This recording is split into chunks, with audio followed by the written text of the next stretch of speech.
Je vais me consacrer corps et âme pendant 4 ans à la question de l'eau. Au fil des meetings, les mesures et les promesses électorales se sont succédées à droite comme à gauche. Une planification stratégique parfaitement définie, selon le politologue Juan Carlos Jiménez. L'irruption dans la campagne de questions telles que la sécheresse et la gestion de l'eau repose sur une stratégie politique très claire, celle d'un gouvernement qui veut s'approprier la protection de l'environnement. En outre, il veut que l'opposition, en particulier le Parti populaire, apparaisse comme une formation qui s'oppose ou qui nie le principe du changement climatique et des politiques environnementales. C'est un instrument de lutte entre les partis politiques. Mais que pensent les électeurs de ce bras de fer politique autour de la sécheresse? Aurora ne supporte pas tous ces discours stériles. Je suis très en colère contre nos hommes politiques parce qu'ils parlent, mais ils doivent commencer à agir et à proposer des solutions. Nous avons un énorme problème avec la sécheresse. Ça ne me sert à rien leurs paroles. Je veux des actes et je les veux maintenant. Au-delà des beaux discours, les électeurs veulent que les partis politiques agissent vite pour lutter contre la sécheresse qui s'abat sur l'Espagne. Un reportage de Marie-Hélène Ballestero. C'est un week-end de 3 jours pour beaucoup d'entre vous, week-end de la Pentecôte avec un samedi qui a été classé orange sur les routes dans le sens des départs, et la météo est de la partie avec un soleil bien présent, notamment en Bretagne où le nombre de touristes est en hausse depuis le début de l'année, et ce mois de mai ne déroge pas à la règle selon Anne Gallo, qui est la présidente du comité régional du tourisme de Bretagne. Ce qu'il faut dire, c'est que le début d'année a été bon. Nous avons eu de belles vacances de février avec une augmentation de 10% de la fréquentation. Depuis le début de l'année, nous sommes à 7% de plus et 6% sur les vacances de Pâques. Nous avons eu également au mois de mai une très belle fréquentation. L'ascension, semble-t-il, semble à peu près sur les mêmes chiffres que l'année dernière, mais en tout cas, effectivement, ça donne de très belles perspectives pour l'été, puisque les professionnels sont satisfaits et ont déjà bien rempli leur carnet de commandes. Est-ce que en matière de tourisme, les usages ont changé ces dernières années ? Oui, les usages ont changé. Alors, il se trouve que nous avons réalisé une grande enquête touristique l'année dernière qui s'est déroulée de février à décembre. C'est une enquête que nous faisons tous les 6 ans. Et c'est vrai que depuis la dernière enquête de 2016, il y a eu énormément de facteurs qui ont évolué. Il y a eu le Brexit tout d'abord. La clientèle britannique anglaise était la première clientèle de la Bretagne, la clientèle étrangère. Il y a eu la LGV qui est arrivée en Bretagne en 2017, le Covid. Et puis, bien entendu, la guerre en Ukraine.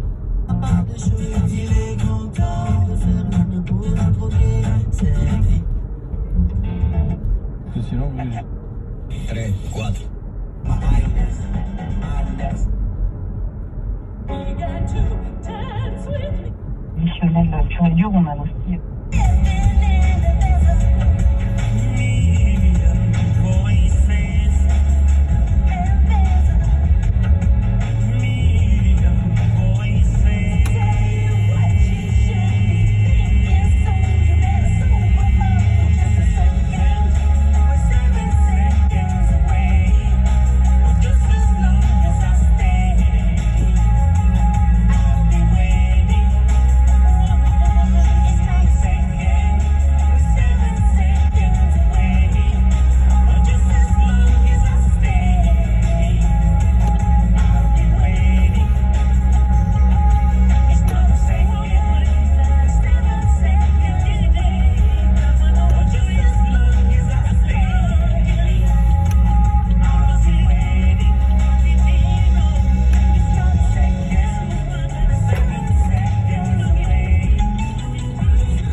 week-end de la Pentecôte sur Chérie FM. Belle soirée en tout cas, par ce beau soleil, peut-être chez les amis en train de faire un barbecue en terrasse avec des copains. Si vous ne savez pas quoi faire, en tout cas moi j'ai une idée pour vous, c'est de passer la soirée avec Cyril Laporte qui va arriver dès 18h.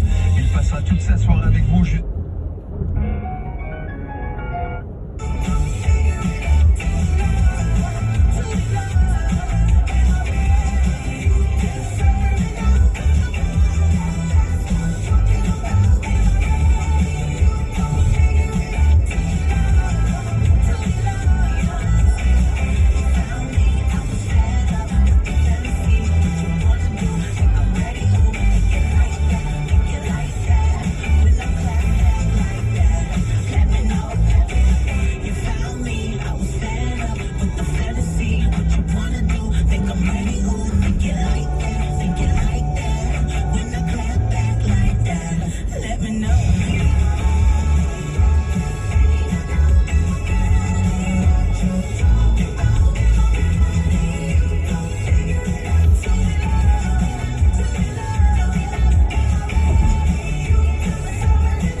C'est au Vélodrome que ça va se passer, ce sera au mois de juillet.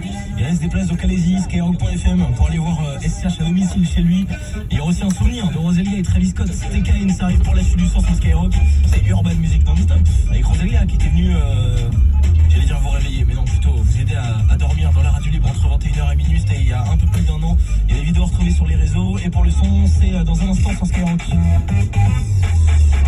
Ça se passe tous les matins dans le morning de Diffoul sur Skyrock. Vous avez accès direct Caris sur Skyrock dans le morning. On a plein de questions pour toi, Caris. Je prends au hasard. Tiens, il y a Matt qui t'envoie un message. Ouais, salut l'équipe, c'est Matt de Lyon. Je voulais savoir, Caris en a parlé dans une de ses chansons, mais quelle est vraiment la taille de son gros doigt de pied? On veut savoir. C'est vrai que ça, c'est une très bonne question. Voilà, très très bonne question. Tourne-toi et écarte. Je rigole. Arrête de faire genre. Tu sais qu'elle est en train de dire ça, elle a direct et s'est retournée.